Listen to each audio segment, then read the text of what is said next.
O Senhor esteja convosco. Ele está no meio de nós. Proclamação do Evangelho de Jesus Cristo segundo Mateus.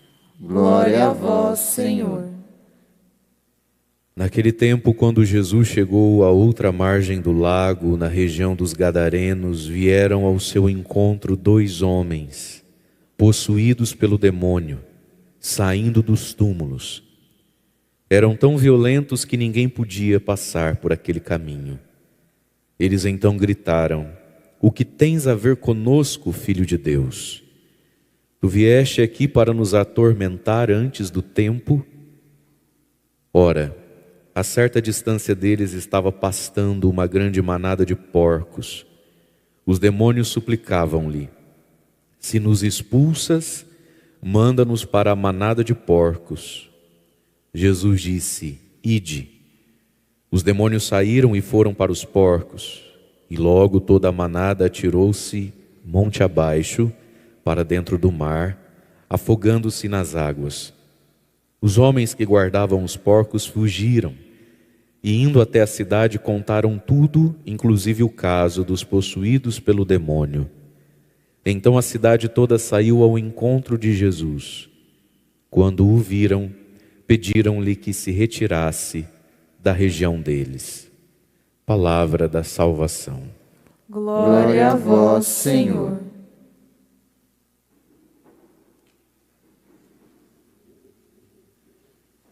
Irmãos e irmãs, a liturgia de hoje nos apresenta Jesus como Senhor e Salvador nesse exorcismo. E também essa mesma imagem de Deus no salmo que nós cantamos e na primeira leitura que nós ouvimos. A primeira leitura nos ajuda a entender como Deus, de algum modo, escreve certo nas nossas linhas tortas, para você entender um pouquinho. Abraão recebeu de Deus uma promessa. Ele seria pai de multidões. Essa promessa ele recebeu aos 75 anos de idade. Isaac nasce quando Abraão tem 100. Lá se foram 25 anos de idade. 25 anos se passam na vida de um casal idoso, Abraão e Sara. Acontece que pelo meio do caminho, Sara, esposa de Abraão, se apressa e um dia ela convence Abraão o seguinte: pelo sim, pelo não, por que você não se deita com Agar, nossa escrava, e não faz um filho nela? Pelo sim, pelo não, não que eu esteja duvidando de Deus. Vamos nós mesmos criar um plano B? Que vai que Deus não consegue dar conta do que Ele prometeu? Nós vamos ter um filho, o filho da escrava, e aí nasce então Misael, Ismael. E é esse Ismaelzinho aqui então que está brincando agora com Isaac, porque o que Deus promete, nasce Isaac. E agora a dona Sara fica toda melindrosa por causa do Isaquezinho, vê os dois brincando, Ismael é mais velho e ela apronta essa confusão toda aqui. A palavra foi proclamada, mas ela está longe de ser um exemplo a ser seguido. E o bonito da Bíblia é que a Bíblia não mostra ninguém como herói, ela mostra as realidades das pessoas e Deus trabalhando apesar, porque é assim que Deus age em muitos casos.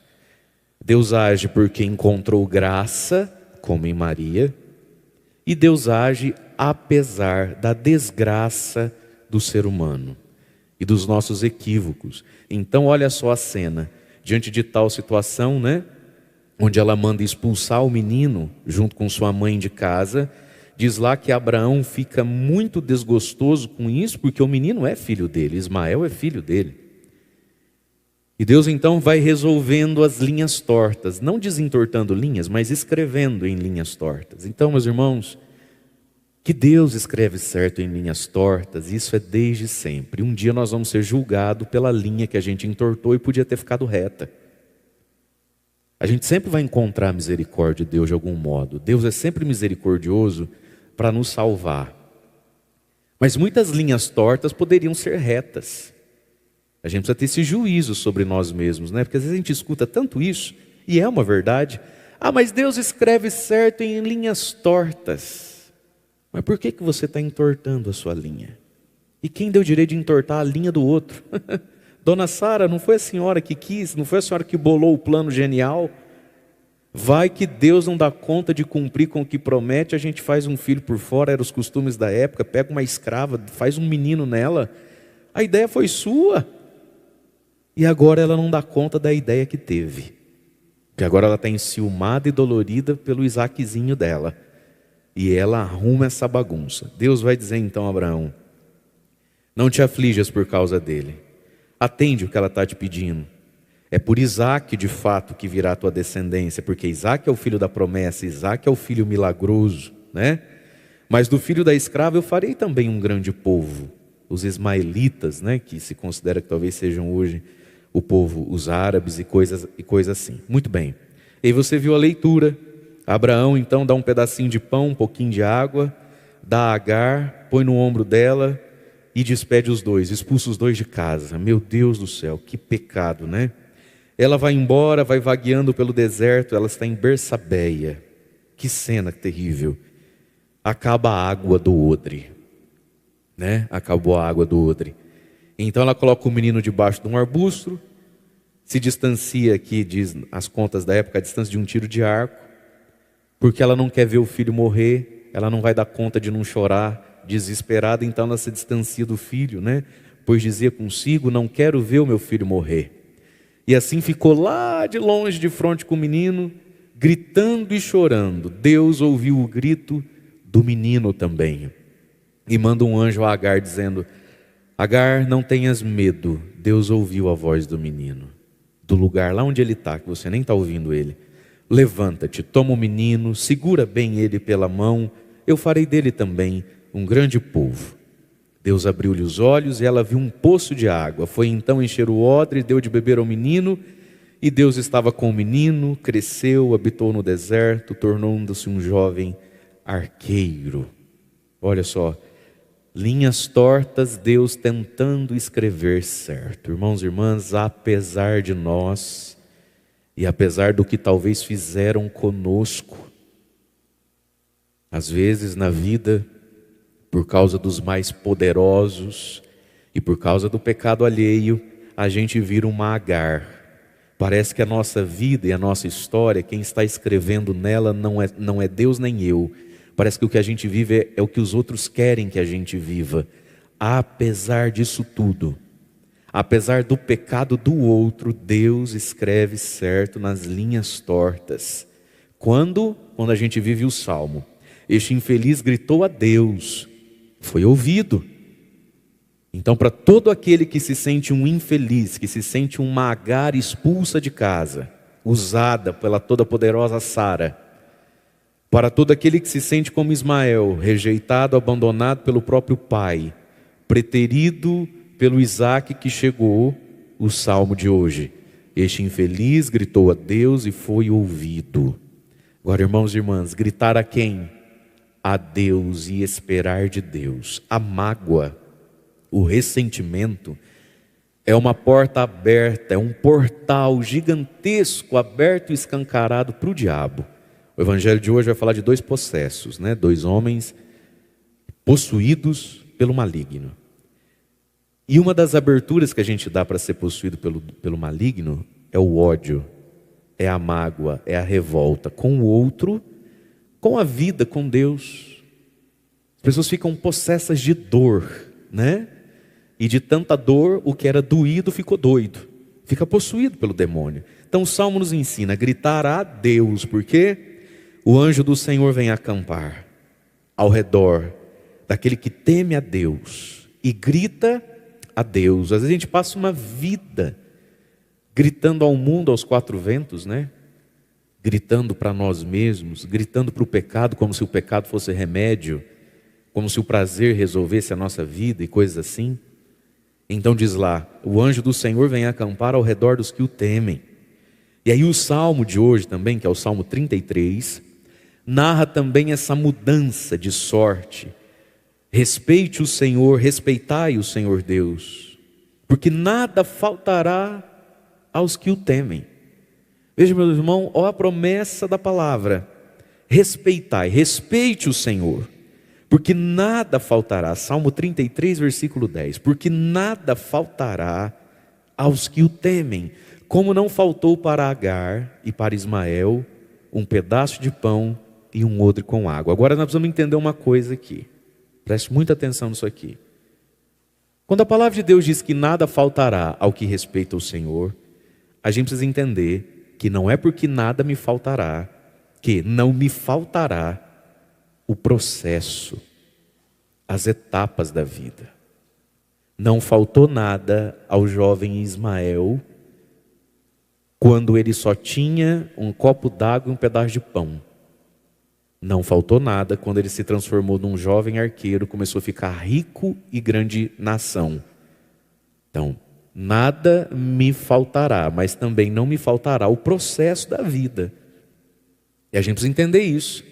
Porque às vezes a gente associa essas promessas da palavra de Deus, de que nada me faltará, a gente associa isso a riqueza e conforto. A gente associa isso a uma vida sem assunto, sem problema, sobrando saúde, sobrando dinheiro, problema nenhum para resolver, como se hoje fosse férias, né?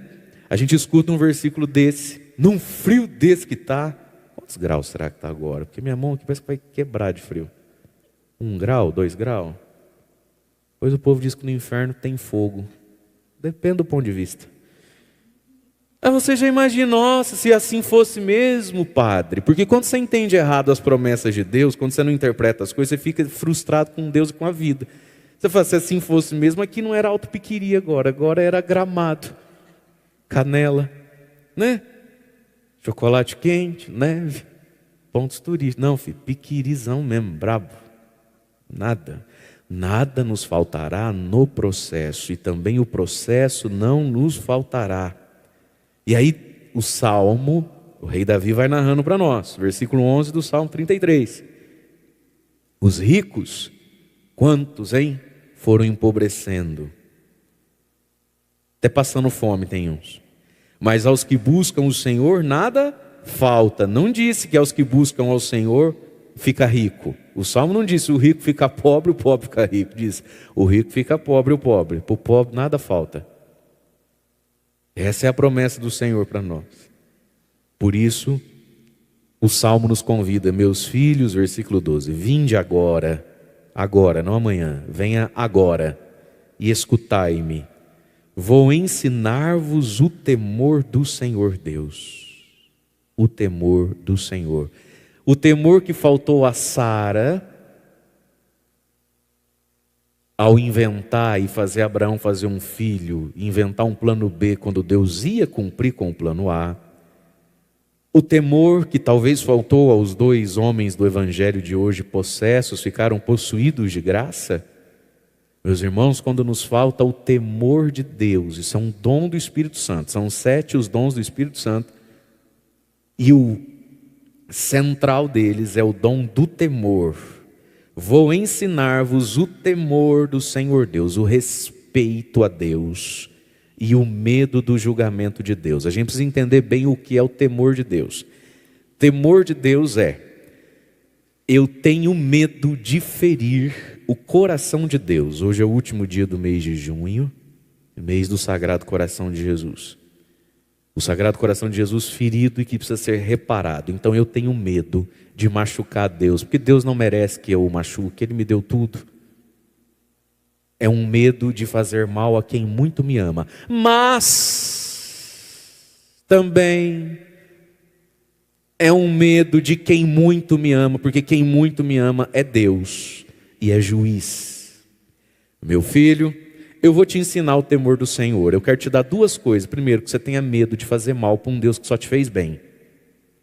Eu tenho medo que você tenha medo de quebrar a aliança com um Deus que é amor e que não vai deixar faltar nada na sua vida. Mas eu quero também que você tenha medo do julgamento de Deus. Então é 2 medos que a gente tem que ter de Deus. O primeiro, muito positivo: não ferir mais Jesus. Ele não merece as nossas sem-vergonhices, Ele não merece. Agora tenhamos medo dele também, porque Ele não é só bonzinho.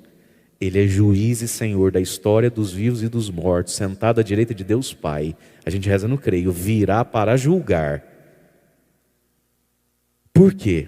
Porque o temor do Senhor, meus irmãos. Versículo 13 do Salmo 33. Qual é o homem, mulher, qual é o homem que não ama a sua vida procurando ser feliz todos os dias? Gente, quem é que não quer ser feliz? Você conhece alguém que sonha em ser triste? Você conhece alguém que coloca aqui na caixinha de São José, em letras bonitinhas, trêmulas de emoção: São José me faz sofrer, eu sonho tanto em ser triste, eu não aguento mais ser feliz, desde que eu nasci eu sou feliz, eu preciso sofrer. Você conhece isso? Qual é o homem que não ama a sua vida? Gente, a gente se ama, a gente ama a vida. Ninguém quer morrer não, nós estamos lutando aí para ficar de pé. E qual é o homem, qual é a mulher que não procura ser feliz todos os dias? Mas como é que se é feliz? No temor do Senhor. Dona Sara, eu não falei que eu ia te dar um filho? De onde é que você arrumou essa ideia doida que você não vai dar conta dela depois de fazer o Abraão bundão? Porque Abraão é pai da fé, mas ele é bem bundão. Tem umas passagens na Bíblia do Abraão que é de deixar a gente com os cabelos em pé. O quanto ele foi passivo diante dessa mulher ansiosa dele às vezes. Mas vamos lá. O temor. Sara, eu sei que você quer ser feliz, minha filha, mas não invente plano B, deixa Deus trabalhar no plano A. É no temor que se é feliz, seus encapetados do Evangelho. Aí vamos para o Evangelho então, é 2, não é 1, né? Porque às vezes parece que o Satanás vem dobrado na vida da gente. Quando Jesus chegou na outra margem do lago, na região dos Gadarenos, lá o bicho era feio. Região dos Gadarenos, o povo era doido. E aí São Mateus vai nos dizer, não é? Dessa região dos Gadarenos, olha, que cria porcos. Os judeus não criavam porcos por obediência à lei. Os gadarenos falam: porquinho, o que tem? Veja, as pequenas desobediências à lei. E por quê? Porque porco, você viu ali no final do Evangelho que eles mandam Jesus embora, por quê? Porque o porco era a fonte de lucro. As pequenas desobediências a Deus por amor ao dinheiro, ou por medo de ficar sem dinheiro. Então é um povo produtor de porco. Isso para o judeu é o fim da linha. Meus irmãos, quantas pessoas hoje, Deus me livre de ser um e você também, possuído pelo demônio, inimigo de Deus por causa de dinheiro. Por causa de dinheiro. Sabe, às vezes a gente olha assim, é até difícil o exemplo que eu vou dar, porque eu não quero causar constrangimento. Mas como pode alguém que é cristão, está na igreja ao mínimo, pelo menos, todo domingo, né? Envolvido em certas maracutaia, em certas coisas, sabe? Como pode estar na igreja, às vezes, todo domingo? Olha quanto escândalo, quanta dor, quantas pessoas com dificuldades de viver a fé. A pessoa compra, não paga. Sabe, compra, mas não paga. Que coisa mais feia. E comprou e não pagou o quê? Arroz, feijão e remédio? Não. Um sapato que já tinha em casa. Uma blusa que já tinha em casa. É ou não é? Um celular que já tinha uma TV que já tinha. Gente, quantos cristãos escandalizando a outros, cristãos ou não, porque compram e não pagam e compram coisas que já tinham. É o poder do dinheiro. Eu vou melhorar o raciocínio, se eu conseguir nesse frio, no finalzinho aqui da homilia. Mas que coisa terrível. Outros que nos seus comércios compactuam com o pecado para ganhar uma ninharia. Uma ninharia. Muita gente aí vive dentro da igreja, mas lá no seu comércio tem coisa que não serve para outra coisa a não ser pecado. E aquilo ali representa quanto do orçamento, quanto do ganho, quanto? A gente é cristão até precisar botar a mão no bolso. Como pode isso? A gente compactuar com coisa que é do inferno. Quanto significa na receita mensal, seja lá de quem for, as camisinhas que vendem no próprio comércio? Quanto isso significa? Quanto significa no comércio que tem a pílula do dia seguinte? Quanto isso significa? E mesmo que significasse tudo, de que vale ao homem ganhar a alma? Ganhar o mundo e perder a alma? Como faz um negócio desse? O gostoso do Evangelho é quando ele vem para a nossa vida mesmo. Um Evangelho aqui onde Jesus foi expulso, porque quando Jesus chegou, os porcos caíram na água. E o que eram os porcos? De novo, a pequena desobediência à lei em nome de dinheiro. É isso que o porco está fazendo aqui no Evangelho de hoje. Esse é o papel do porco. Nós já vamos ver outras coisas. Mas o porco está aqui para nos dizer: pequenas desobediências em nome de pouco dinheiro. E aí nesses exemplos que eu dei, cada um possa enxergar muitos outros que emporcalham a nossa vida e nos tornam possessos pelo Deus dinheiro. Uai, a gente não está vendo aí o rapaz lá, o malucão que foi doido lá, que foi morto. Como é que é o nome? O Lázaro.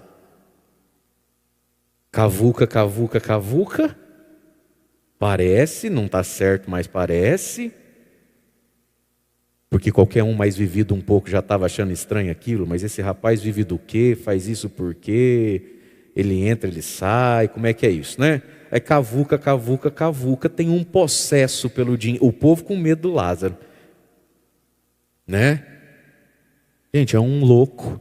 É um doente mental. Parece que gostava lá de fazer uns ritualzinhos de magia negra. Vocês viram lá na casa dele? Uma cabeça de bicho, um sangue na parede. Parece que ele gostava de um negocinho das trevas mesmo. Mas tinha alguém pior que ele. Alguém que olha para ele e fala assim: nossa, se ele matasse o dono do sítio vizinho aqui, desvalorizava, eu comprava barato. Se foi mesmo isso, e parece que é isso, o motor da coisa, que ativou, aí a gente fica com muito medo de quem pega a cabeça do bicho e faz lá, em cima do sangue. Rapaz, eu estou com medo de quem gosta de dinheiro. Olha só, o demônio, dinheiro. São Paulo vai dizer na sua carta: porque a raiz de todos os males é o amor ao dinheiro. E talvez foi por amor ao dinheiro, vamos ver se foi mesmo, que alguém soprou no ouvido do Lázaro algumas coisas, por amor ao dinheiro. Bom, entendemos o porquinho. Vamos para os encapetados agora, os dois ali então, olha lá. E aqui São Mateus vai narrar essa ação do demônio na alma humana, né? Que pode vir até para o corpo da gente às vezes. Porque o nosso corpo reflete a nossa alma. Diz lá que eles são possuídos pelo demônio. Vivem onde? No meio dos túmulos. A porquice, a sujeira, um espírito de miséria. Viver no meio de túmulo, gente. Não é? Que coisa terrível. Eram tão violentos que ninguém podia passar por aquele caminho. A violência, o ódio físico, a força incontrolável. Não é assim? Num ritual de exorcismo mesmo, até começar é 6, 7 homens, cada um numa perna, para segurar uma menininha que pesa 40 quilos. A força física, exuberante, violenta, ninguém pode passar por aquele caminho, um furor, um ódio contra Deus, contra o outro, contra si mesmo. E aí aparece Jesus. Aí chega Deus, né? Ao verem Jesus, e esse exorcismo é importante porque para os discípulos, nós ouvimos o evangelho dessa semana, quem é esse homem que a gente segue, afinal de contas? Rapaz, ele manda no vento e no mar, quem é esse homem? Então os discípulos estão descobrindo, quem é esse homem? Quem é esse Jesus? Eles estão descobrindo que esse homem não é só homem. E agora vem mais um fato. Os discípulos que talvez um ou outro aqui ainda nem conseguissem crer de fato que Jesus Cristo é Deus, vão ver que já tem quem reconhece que Jesus é Deus. Quem? O demônio. Só de ver Jesus que está passando, começam a gritar, eles reconhecem Jesus, o maligno reconhece Jesus. E aqui está então o sinal da possessão, mas tem um discernimento espiritual para cada um de nós. O que o pecado faz com a gente? O pecadão, mas também o pecadinho. O que acontece na alma de todos nós? A gente começa a gritar, a gente começa a perceber que a gente não é tão amigo do bem e das virtudes. O bem nos incomoda. Olha lá. O que tens a ver conosco, Filho de Deus? Viestes aqui para nos atormentar antes do tempo? Vamos às perguntas. O que tem a ver conosco, comigo, filho de Deus. Veja, ele sabe que é filho de Deus, mas ele não quer. Essa imagem, esse sentimento de que Jesus é um estorvo, de que Deus nos sufoca, de que Deus nos oprime, de que Deus nos rouba a juventude, a liberdade. O meu domingo eu trabalhei a semana inteira e agora eu tenho que ir na missa. Ai, o que tens a ver conosco? Ou seja, Deus, se o Senhor existe, fica aí, deixa eu aqui. O que você quer dar palpite no meu dinheiro, no meu corpo, na minha sexualidade, no meu tempo, nos meus sentimentos? Eu faço o que eu quero, não me enche as paciência. Conseguiu ver algumas pessoas já aqui ou não? Conseguiu ver você um pouquinho? O que você tem a ver comigo? Ao invés da gente se alegrar com a verdade que nem conhecia e agora está conhecendo, a gente acha um saco. É igual quando mãe, nesse frio, fala, vai escovar os dentes, filho. Ai, mãe! Ao invés de se alegrar que tem uma mãe que se preocupa e que ensina que se não escovar o dente, o bichinho come o dente, a gente fica inimigo da mãe. Não é que a gente diz, você não é minha mãe. Não, a gente reconhece. Mas o pecado destrói, minha gente, a capacidade nossa do querer. O demônio sabe que Deus é Deus, mas ele não quer mais. Ele ficou inimigo de Deus. Isso é o demoníaco na nossa vida. Áreas da minha vida que vivem em inimizade com Jesus e não toca nesse assunto. Segunda coisa do demoníaco em nós. Jesus, tu viestes aqui para nos atormentar antes do tempo. Então, de novo, o que é Jesus?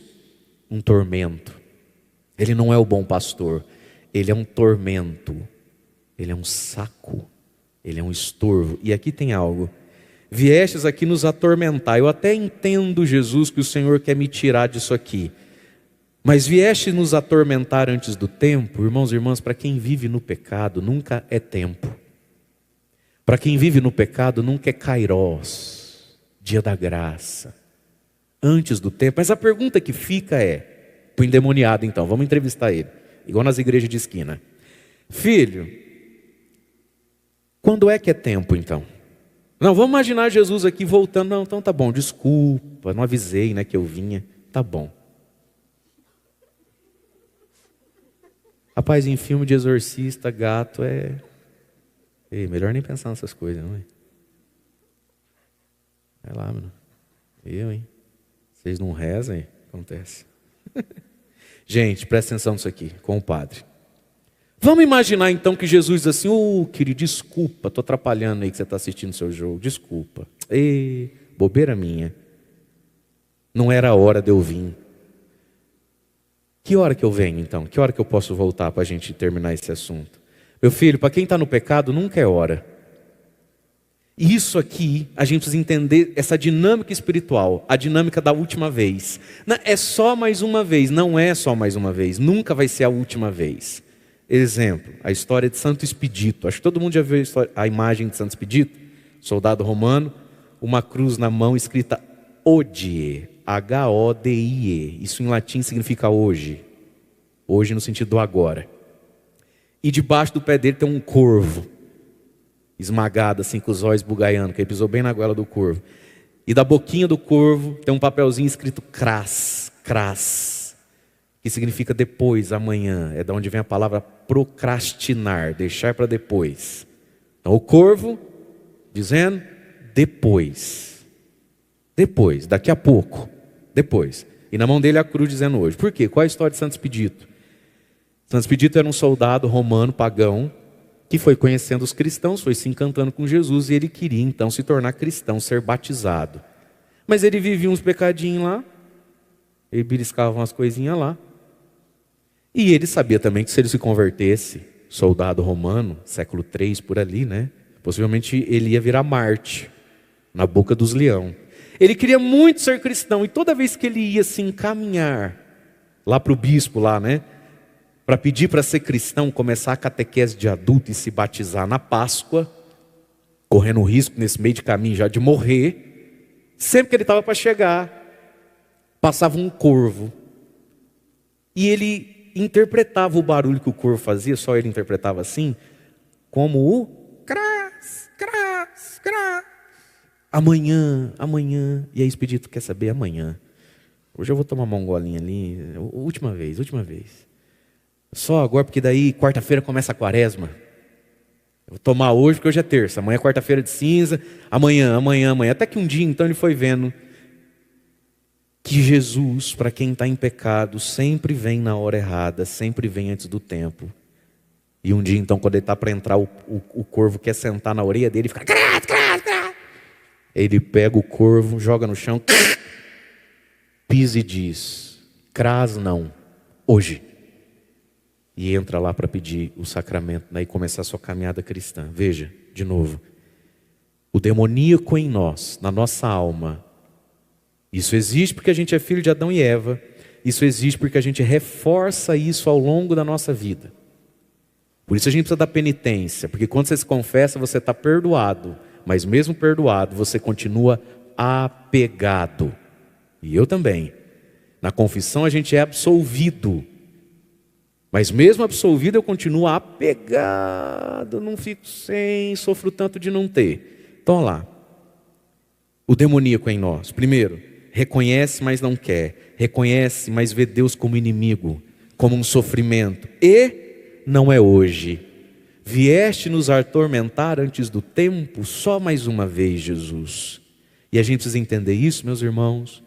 O demônio é o pai, ele é mestre em colocar mais uma gotinha, ele é mestre em colocar mais um pouquinho, ele nunca deixa esgotar a coisa, sempre dá para ficar mais um pouco. Portanto, o que é a conversão? A conversão é um ato de vontade que passa pela renúncia. Nós nunca vamos pecar e em paz dizer assim, como quem acabou de almoçar: não, obrigado, estou satisfeito, já comi, e agora então eu vou ser de Jesus. Nunca vai ser assim, nem para o pecadão, nem para o pecadinho.